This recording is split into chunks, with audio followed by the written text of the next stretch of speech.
2024 లేదా 25లో డిగ్రీ లేదా బీటెక్ చదివారా? సాఫ్ట్‌వేర్ జాబ్ కోసం ఎదురు చూస్తున్నారా? అయితే కోడ్‌జ్ఞాన్ 100 డేస్ కోర్సులో చేరండి. జాబ్ సాధించండి. కొంతకాలంగా మార్కెట్ని షేక్ చేసినటువంటి బంగారం, వెండి ధరలు కొంత మేరకు తగ్గుముఖం పట్టాయి, స్టేబుల్గా ఉన్నాయి. ప్రస్తుతం ఏంటి పరిస్థితి? రాబోయే రోజుల్లో పెరుగుతుందా లేకపోతే ఇలాగే స్టేబుల్గా కంటిన్యూ అవుతుందా? ప్రముఖ మార్కెట్ అనలిస్ట్ ప్రశాంత్ గారిని అడిగి అన్ని విషయాలు తెలుసుకుందాం. ప్రశాంత్ గారు నమస్తే అండి. నమస్తే నిరుపమ గారు. ఏంటండి గత కొద్ది రోజులుగా మాత్రం స్టేబుల్గా ఉన్నాయి ఇటు బంగారం, వెండి ధరలు కూడాను. ఇప్పుడు ఏమన్నా మరి బయ్యర్స్ని అంటే కొనుక్కునే వాళ్ళని లేదా ఇన్వెస్ట్ చేయాలనుకునే వాళ్ళని ఇప్పుడు ఏమైనా చేయమంటారా లేకపోతే మళ్ళీ వెయిట్ అండ్ సీ అనా?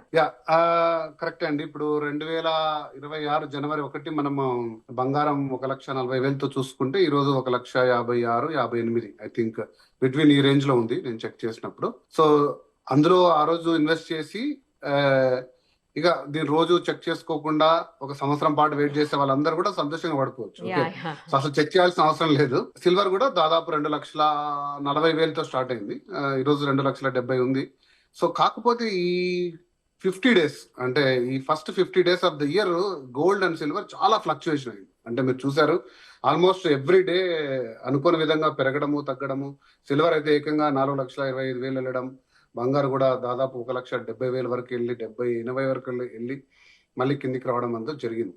సో ఈ ఫ్లక్చుయేషన్స్ అన్ని కూడా మనం ఇంతకుముందు డిస్కస్ చేసాము. ప్రధానంగా ఏంటంటే 2025లో జరిగిన గోల్డ్ అండ్ సిల్వర్ ర్యాలీ చూసి స్టాక్ మార్కెట్ లో అంత ఆశించిన లాభాలు రాలేదు. 2025లో 24 వరకు స్టాక్ మార్కెట్ బాగుండేది.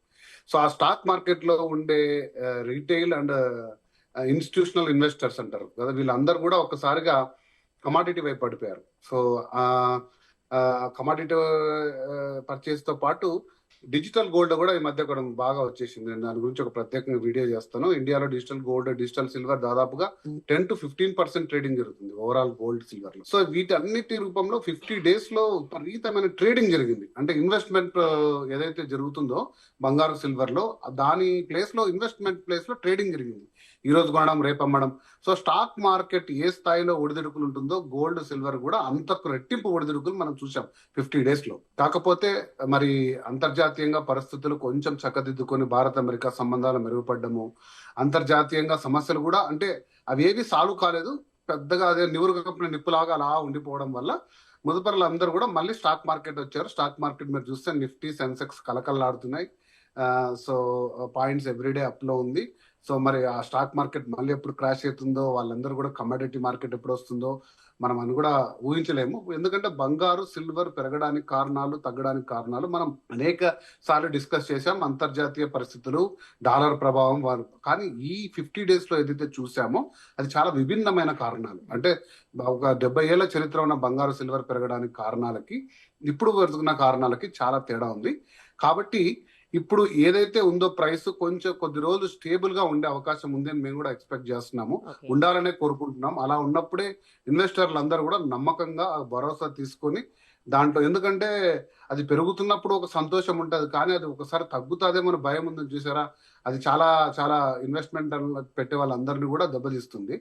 కాకపోతే మనం ఎప్పుడు డిస్కస్ చేసినట్టు లాంగ్ టర్మ్ హొరైజన్ లో ఈ రెండింటికి మించిన ఇన్వెస్ట్మెంట్ లేదు. ఖచ్చితంగా మీరు దీన్ని సురక్షితంగా పెట్టుకోండి. ఒక మొత్తం అంటే ఒక 10%, 15% మీ మీ యొక్క స్థాయిని బట్టి, మీ యొక్క శక్తిని బట్టి ఎలా కావాలంటే అలా ఇన్వెస్ట్ చేసుకోవచ్చు. సో అయితే కొద్ది రోజులు అంటే ఎక్కువ ఇన్వెస్ట్ చేయాలనుకునే వాళ్ళు కొద్ది రోజులు వెయిట్ చేయడం బెటర్. తక్కువ ఇన్వెస్ట్మెంట్ ఏదో అప్పటికప్పుడు పెళ్లిళ్ళు, ఫంక్షన్స్ అలాంటి వాళ్ళు కొనేసుకోవచ్చేమో కదండి ఇప్పుడు.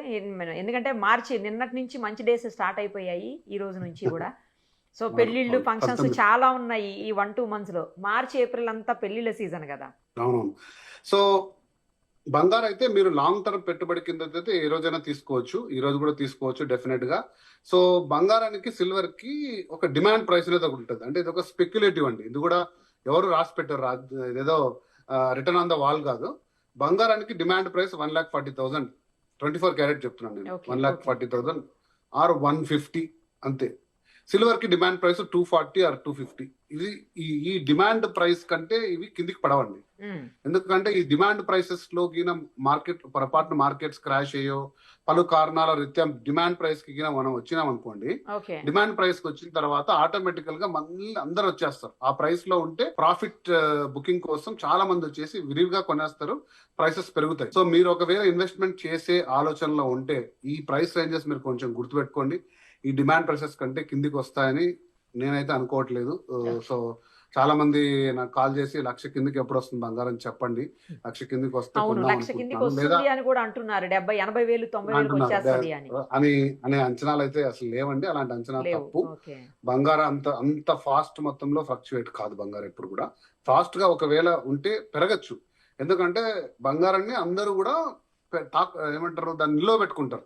అది రోజువారీ ట్రేడ్ చేసే ఐటమ్ కాదు, టన్నులట కొద్ది నిల్వ ఉంటుంది. సో అందం ప్లస్ ఈజీగా మైండ్ చేసే ఐటమ్ కాదు కాబట్టి అంత ఈజీగా ట్రేడ్ అయ్యే కమాడిటీ కాదు. ప్లస్ 200 దేశాల్లో అన్ని దేశాల్లో చాలా విలువైన సంపదగా ఉన్నది. ఇది అన్ని కరెన్సీలకు సమానంగా నిలబడుతుంది కాబట్టి దీని మార్కెట్ చాలా పెద్దది. సో అంత ఈజీగా ఫ్లక్చువేట్ కాదు. అదే సిల్వర్ అంటారా, మనం చెప్పాం సిల్వర్ మార్కెట్ చిన్నది, కంపారిటివ్లీ ఎవరు స్టోర్ చేసుకోరు. ఇండస్ట్రియల్ యూసేజ్, చిన్న చిన్న ఆర్నమెంట్స్ లేదా తక్కువ స్థాయి ఇన్వెస్ట్మెంట్ లో చేస్తారు. దాని ప్రొడక్షన్ కూడా చాలా తగ్గింది, డిమాండ్ పెరిగింది. యాక్చువల్ గా అయితే ఆ కారణాలు అయితే బంగారు ఎప్పుడో సిల్వర్ ఎప్పుడో 3.5 లక్షకి వెళ్ళి ఉండాలి. కాకపోతే కొన్ని అనుకోని కారణాల రీత్యా నేను చెప్తాను, ఈ spot and digital gold silver లో చెప్పినప్పుడు చెప్తాను. సో ప్రతి ఒక్కరు కూడా అంతో తీసేసి పెట్టుకొని దాని ప్రైసెస్ ని ఇన్ఫ్లేట్ చేయడము తగ్గడం లాంటివి జరిగి సో అలా ఉంది. కానీ బట్ సిల్వర్ కి అయితే లాంగ్ టర్మ్ లో చాలా మంచి డిమాండ్ ప్రైస్ వచ్చేది ఉంది.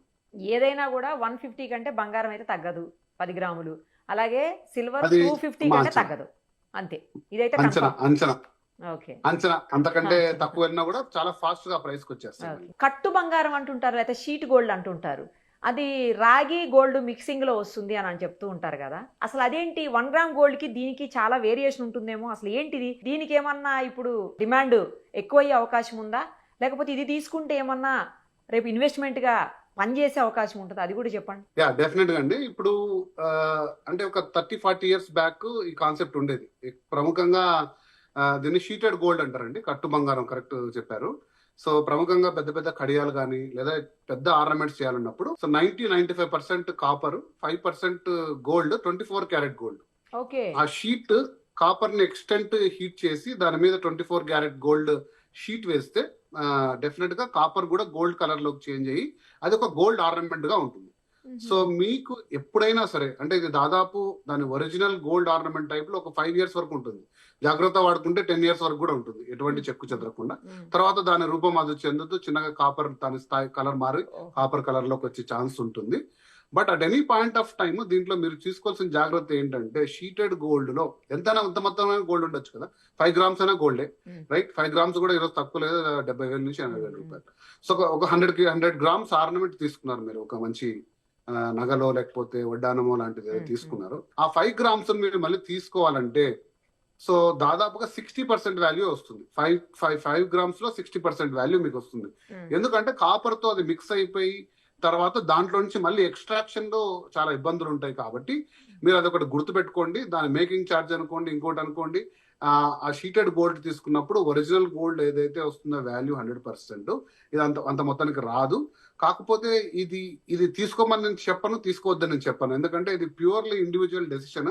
అది అంత మొత్తం ఆర్నమెంట్ గా మనం కావాలి అన్నప్పుడు రోల్డ్ గోల్డ్ లేదా సిల్వర్ మీద గోల్డ్ కోటింగ్ కంటే ఇది బెటర్ లుక్ ఉంటుంది, ఇది ఒరిజినాలిటీ ఉంటుంది. అంటే కనిపెట్టలేదు దాదాపుగా వచ్చి తీసుకుని ఒక కంసలో ఒక ఎక్స్పర్ట్ ఉంటే తప్ప ఇది షీటెడ్ గోల్డా లేదా అని చెప్పడం చాలా కష్టం. ఓకే. బట్ ఈ రోల్డ్ అంటే ఏదైతే 1 గ్రామ్ అంటారో అది ఇమిటేషన్ లో ఉండే, అది gold just coated, right. So అది కోటెడ్ కాబట్టి దాన్ని కొంచెం ఈజీగా కనిపెట్టచ్చు. ఈవెన్ సిల్వర్ మీద కోటింగ్ కూడా కనిపెట్టచ్చు. బట్ షీటెడ్ గోల్డ్ కొంచెం ఇంతకు ముందు వాడేది ఇప్పుడు ప్రముఖంగా వినిపిస్తుంది. నా అంచనా నిజమైతే బంగారు ప్రైస్ 2 లక్షలు దాటి 2,50,000 పోతే షీటెడ్ గోల్డ్ మార్కెట్ కూడా ఎమర్జ్ అయ్యే అవకాశం ఉంది. మరి ఆ తర్వాత దాది అంటే ఏదైతే కాపర్ ఉంటుందో ఆ రాగి కూడా పనికొస్తుంది కదండి, యూస్ చేసుకోవచ్చు కదా. రాగి వాల్యూ చాలా తక్కువ కదండి, దాంట్లో వాడే 95 గ్రామ్స్ కాపర్ వాల్యూ అంటే ఈ రోజు రేపు 100s లో. దాని ఎక్స్ట్రాక్షన్ ఆ ప్రాసెస్ అయ్యే ఖర్చు కంటే దాని మెటల్ ఖర్చు తక్కువ ఉన్నప్పుడు దాన్ని అంతగా పెద్ద పట్టించుకోరు. థ్యాంక్ యూ అండి, థ్యాంక్ యూ సో మచ్.